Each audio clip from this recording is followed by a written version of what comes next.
ब्राह्मण को भोजन कराते समय नहीं बनाई जाती। एक तो कुमड़ा, दूसरा पत्ता गोभी, जो बंद गोभी होती है ना, वो बंद गोभी जो होती है ना पत्ता पत्ता वाली, उसकी भी सब्जी पितरों के ब्राह्मण अगर भोजन करता है तो उसमें नहीं बनाई जाती। एक कुमड़ा, ये जो पेठा बनता है ना कुमड़ा का, ये भी श्राद्ध पक्ष में नहीं खिलाया जाता। महाराज बुरा कोला पेड़ा बोलते हैं, क्या बोलते हैं उसको, उस श्राद्ध पक्ष में उसको भोजन में नहीं दिया जाता। ब्राह्मण के भोजन, महाराज ब्राह्मण के भोजन में श्राद्ध पक्ष में सबसे ज्यादा जरूरी है दूध की खीर, दूसरा तुरई या गिलकी का भोजन, या तो सब्जी बनाओ या भजिया बनाओ, कुछ भी बनाओ। तीसरा मांस की दाल का भोजन, उड़द की दाल का भोजन। उड़द की दाल का या तो दही बड़ा बना लो, इमरती बना लो, या फिर बड़ा बना लो, या पकोड़ा बना लो, पर उसका भोजन होना जरूरी है। 3 भाग दूध का भोजन आहूतों के हिस्से में चले जाता है, गिलकी और तुरई का भोजन पितरों के हिस्से में चले जाता है, मांस की दाल का भोजन, उड़द की दाल का भोजन प्रेतों के हिस्से में चले जाता है। इसलिए ये 3 भाग का भोजन ब्राह्मण जब श्राद्ध पक्ष का भोजन करे तो उसमें बनाना जरूरी।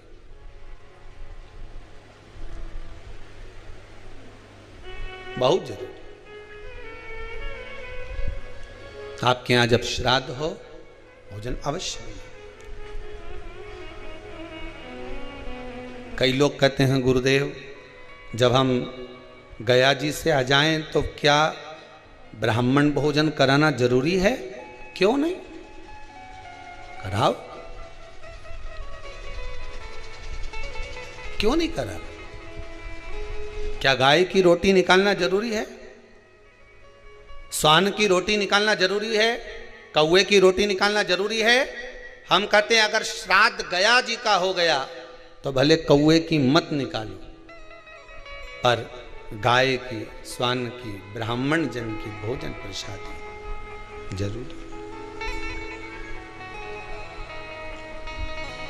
देखिए जब ज्यादा घर में पितृदोष हो ना, ऐसा लगे कि पितृदोष बहुत ज्यादा है, 1 रुपये कमा रहे हैं, 1.25 रुपये खर्च हो रहा है, हाथ में पैसा नहीं टिक रहा, दुकान 4 दिन अच्छी चल रही है, फिर व्यापार डाउन हो जाता है, कोई पैसा लेकर भग गया, नहीं दे रहा, कहीं कर्जा मात्रा बढ़ गई है, ये पितृदोष के लक्षण है कुछ। इसमें आपके घर में जो भी रुद्राक्ष पड़ा हो, जो भी रुद्राक्ष रखा हो, क्योंकि संभाल के तो आप रखते नहीं, पटक देते हो यहां वहां, जो भी रुद्राक्ष आपके घर में रखा हुआ,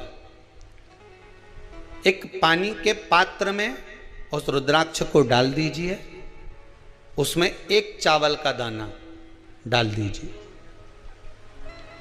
महाराज परिंदा जहां होता है, मटका, हंडा या रसोई घर में आपका जो पानी भरने का स्थान होता है, जिसको आरो वारो क्या क्या लगा के रखते हो, उसी के कहीं पास में उस कलश को रख दीजिए, ऊपर से उसको ढक दीजिए।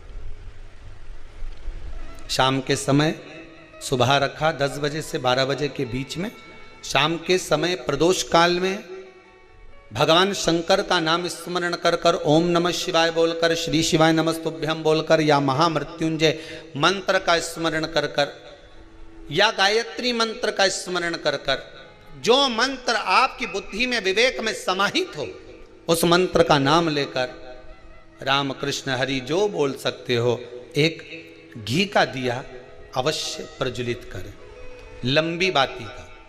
कौन सी बाती का? फूल बत्ती का नहीं, गोल बत्ती का नहीं, लंबी बाती का। बत्ती का मुख दक्षिण की ओर, कहां पर होना चाहिए? दक्षिण की ओर,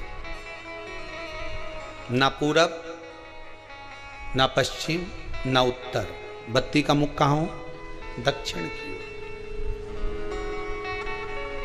जैसे श्राद्ध पक्ष में ब्राह्मण को जब भोजन कराते हैं तो ब्राह्मण का मुख श्राद्ध पक्ष के भोजन कराते समय अगर पूरब, पश्चिम और उत्तर का होता है तो श्राद्ध के भोजन का फल नहीं मिलता, उसका मुख दक्षिण का होता है।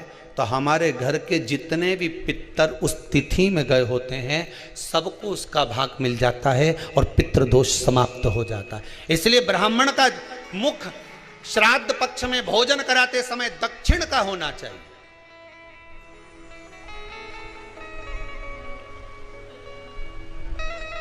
ब्राह्मण का मुख दक्षिण का हो।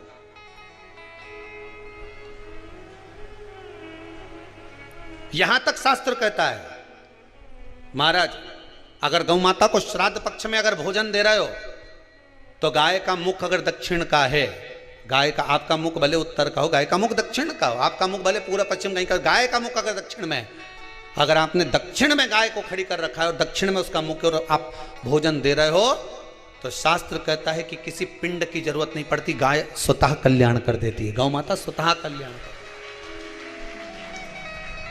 दक्षिण मुखी हो। तो दिए की जो बाती का मुख कहां होना चाहिए? दक्षिण का। और दक्षिण का मुख हमारा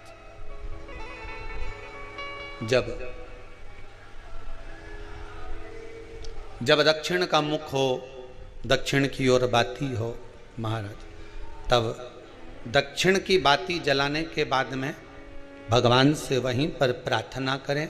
जो कलश रखा है उसके ऊपर जो प्लेट रखी है, ढाका गया है, वहाँ अपना सीधा हाथ रखें और अपने पूर्वजों का, अपने पितरों का स्मरण करें कि मेरे धन को लेकर कोई चले गया, मेरा व्यापार ऐसा चल रहा है, मेरा घर में बच्चों का विवाह नहीं हो रहा, या घर में इतनी अशांति है या तकलीफ है या कष्ट है, ये सब का स्मरण कर कर उस कलश को रात्रि भर रखे रहने दें।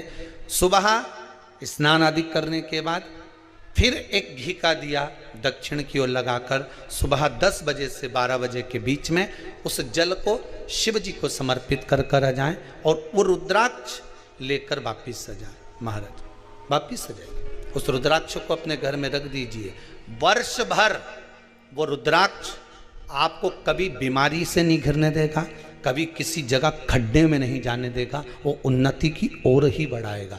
भले कोई भी रुद्राक्ष हो, 1 मुखी से लेकर 14 मुखी, 20 मुखी, 18 मुखी, जो रुद्राक्ष आपके पास में, आप तो उसका स्मरण करिए, आप उसका स्मरण करें।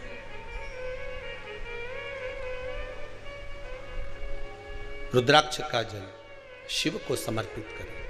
पितरों के जितने भी द्वार हैं, पितरों के जितने भी दरवाजे हैं, पितृलोक में जितने भी पितृ विराजमान होते हैं महाराज, ये सब शंकर के ऊपर चढ़े हुए जल का भाग ग्रहण करते हैं। शिव के ऊपर चढ़ाओ। 33 कोटि देवताओं में से कोई एक देवता ऐसा बता दो जिसको काली तिल्ली चढ़ती हो, काली मिर्च चढ़ती हो, सारे वृक्षों की पत्तियां चढ़ती हों, सब चढ़ा के पुष्प चढ़ते हों, दुर्वा भी चढ़ती हो, बेलपत्र भी चढ़ता हो, आँख का पुष्प भी चढ़ता हो, धतूरा भी चढ़ता हो, जिसको भांग आदि भी चढ़ती हो, तुलसी की मंजरी भी चढ़ती हो। तुलसी की मंजरी भी शंकर को चढ़ती, तुलसी का दल नहीं, मंजरी वो भी चढ़ती। 33 कोटि देवताओं में कोई ऐसा देवता बताओ, संपूर्ण सामग्री भगवान केवल एक हैं, देव अधिदेव महादेव, जिनको काली तिल भी चढ़ रही है, काली मिर्च भी चढ़ रही है, जिनको संपूर्ण सामग्री भगवान शिव को समर्पित हो रही, संपूर्ण यहां तक राई, सरसों, राई के दाने तक भगवान शंकर को चढ़ते हैं।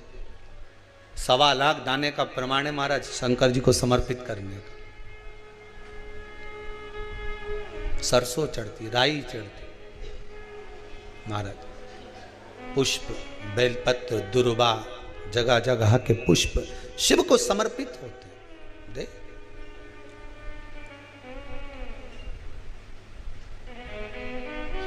पितृ, जब शंकर भगवान को जल चढ़ाया जाता है 16 श्राद्ध पक्ष में, 16 दिन श्राद्ध के जब हम भगवान शंकर को जल समर्पित करते हैं तो उसका भाग हमारे पितरों को प्राप्त होता है।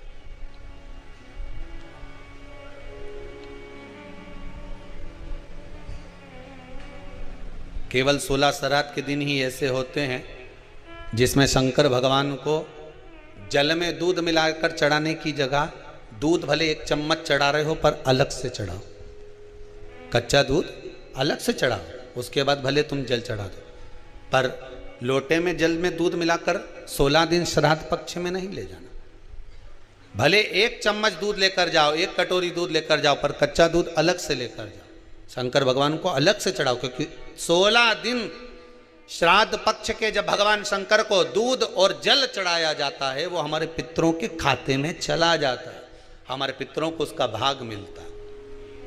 इसलिए शंकर भगवान को कच्चा दूध भी चढ़ाओ तो पानी में मिलाकर नहीं, एक अलग से 1 चम्मच ले जाओ, भले फिर शिव जी को चढ़ा दो, भले एक छोटा सा कटोरी में ले गए चढ़ा दिया, जल ले गए चढ़ा दिया, वो हमारे पूर्वजों को प्राप्त,